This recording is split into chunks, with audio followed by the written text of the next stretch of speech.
ganong kaswapang. 4 na buwan pa lang nakakaupo itong administrasyon na ito. Isang kaibigan natin ang nag-tip sa akin, na buwisit na siya kasi nga ipinatawag yung kanilang grupo. Kasama siya para lamang pag-usapan ang mga campaign propaganda laban sa mga Duterte. Sabi niya, 4 months matapos manumpa black propaganda operation against Dutertes. Initial budget 400M. Demonyo, sabi niya, Oo, at kasama ako sa meeting. Ang goal, idikit ang Duterte sa mga balita sa Pogo, WPS, EJK, China at pandemic corruption at iba pa. Yan. Yun ang kanilang goal. Sinasabi sino?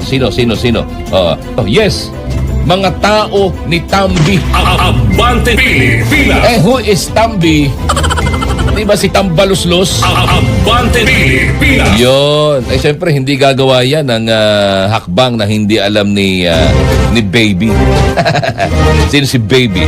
Baby M. Abante Pilipinas! Can you imagine that?